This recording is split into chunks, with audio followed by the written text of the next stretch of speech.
Hello students, कैसे हैं आप सभी लोग। आई होप आप सब लोग बहुत अच्छे होंगे और अपनी हेल्थ का भी बहुत अच्छे से ध्यान रख रहे होंगे। मैं हूं डॉक्टर सुरेश कुमार यादव और आज हम लोग डिस्कस करने वाले हैं क्लास 7th के चैप्टर 5 का सेकेंड पार्ट। चैप्टर का नाम है एसिड बेसिस एंड सॉल्ट। पिछले वीडियो में हम लोगों ने पहले ही बात कर ली थी एसिड की और उसकी वेरियस फिजिकल प्रॉपर्टीज की, राइट। इस वीडियो में हम लोग डिस्कस करेंगे about classification of acid. Classification, तो बात अगर क्लासिफिकेशन की है तो एसिड्स को आप बहुत ही डिफरेंट टाइप के बेसिस पर आप उनको क्लासिफाई कर सकते हैं।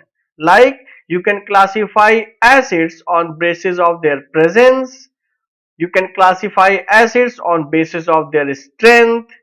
You can classify acid on basis of water content or water present in them, and you can classify acids on the basis of basicity of acid, right? तो बहुत सारे तरीके हैं जिससे कि आप एसिड्स को क्लासिफाई कर सकते हैं, ठीक है।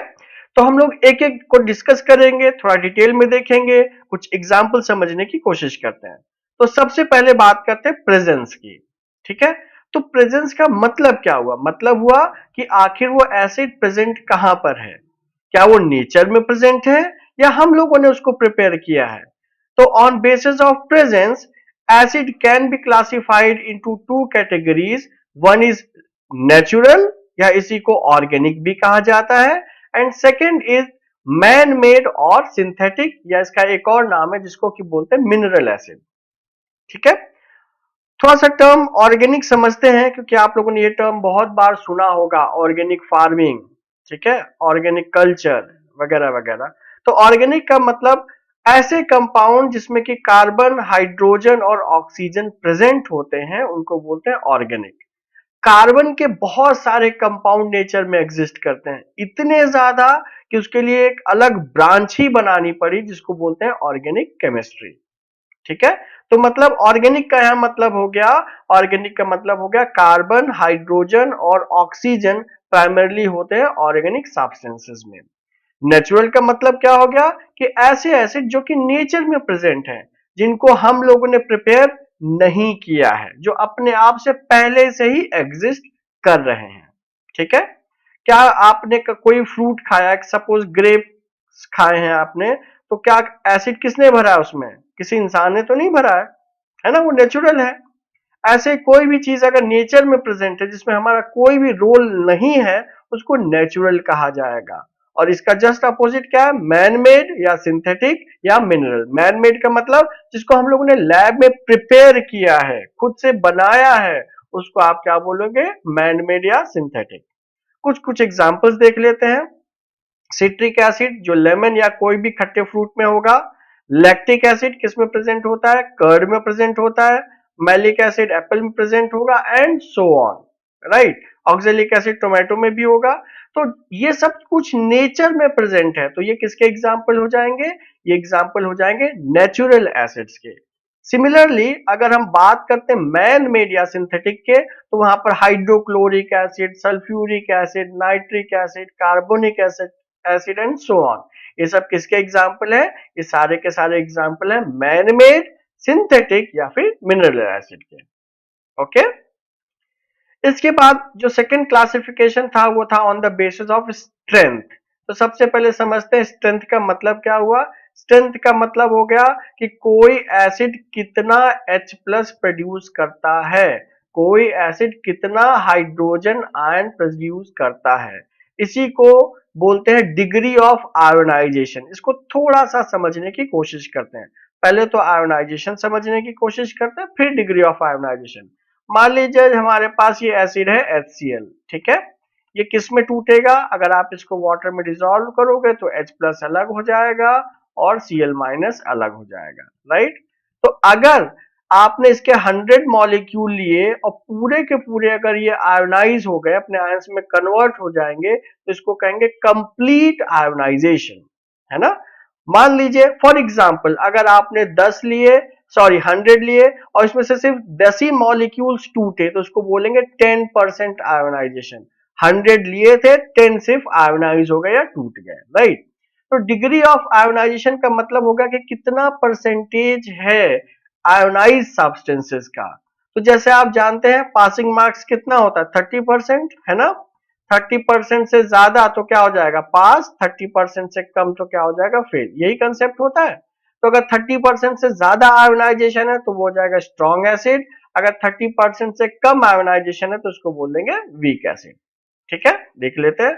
तो अगर स्ट्रेंथ की बात करते हैं तो दो तरीके से आप एसिड को क्लासिफाई कर सकते हैं, strong acid, weak acid. Strong का मतलब आयोनाइजेशन अगर 30% से ज्यादा है तो, वीक एसिड का मतलब क्या होगा अगर आयोनाइजेशन लेस देन 30% है तो उसको आप वीक एसिड की बात करेंगे या वीक एसिड बोलेंगे। ठीक है, तो जितने भी ऑर्गेनिक एसिड हैं मोस्टली वो सब क्या होते हैं वीक एसिड में, तभी तो हम उनको कंज्यूम कर पा रहे हैं, खा पा रहे हैं, है ना। स्ट्रॉन्ग एसिड में जैसे HCl, HNO3, सल्फ्यूरिक एसिड, ये सब क्या है स्ट्रॉन्ग एसिड। वीक एसिड में कुछ मिनरल एसिड भी हैं जो कि एग्जांपल, ऐसा नहीं कि सारे के सारे जो मिनरल एसिड है वो स्ट्रॉन्ग ही होते हैं। जैसे उसमें सबसे सिंपलेस्ट एग्जांपल है H2CO3। क्या होता है H2CO3? Carbonic acid. कहाँ प्रेजेंट होता है? कोल्ड ड्रिंक्स में, जो कि आप खूब पीते हैं, है ना। तो ये वीक एसिड का एग्जांपल है।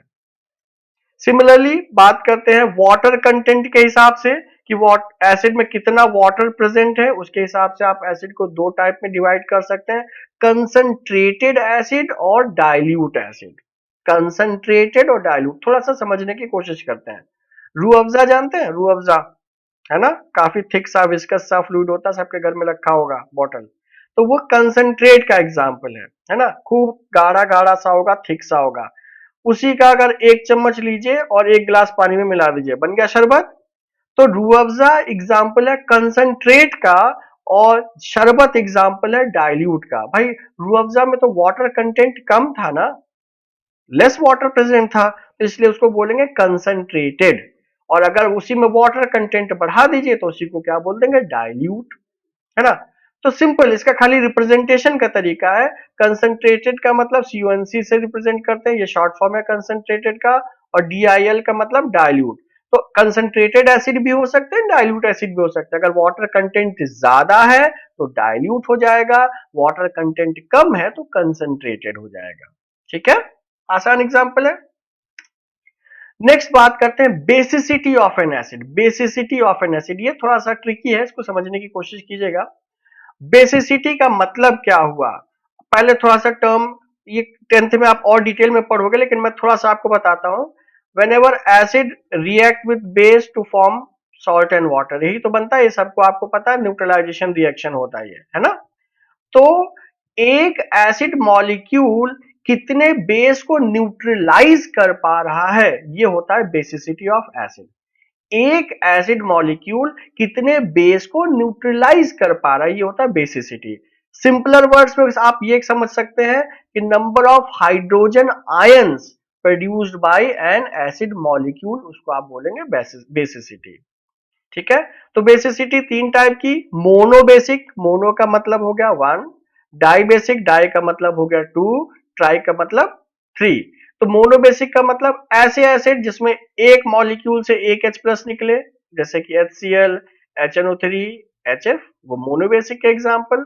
डाई का मतलब एक मॉलिक्यूल से दो H निकले तो उसको क्या बोलेंगे dibasic, carbonic acid, sulphuric acid and so on.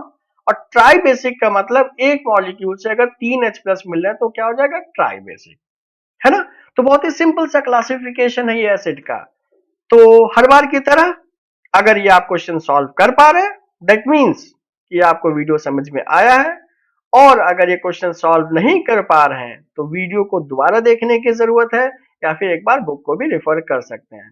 Question number थोड़े से छुप गए हैं, question number 6, question number 7, question number 8, right. So students, मिलते हम लोग अगले वीडियोज में सब्सिक्वेंट टॉपिक्स के लिए। Till then, stay fit, stay healthy and enjoy chemistry.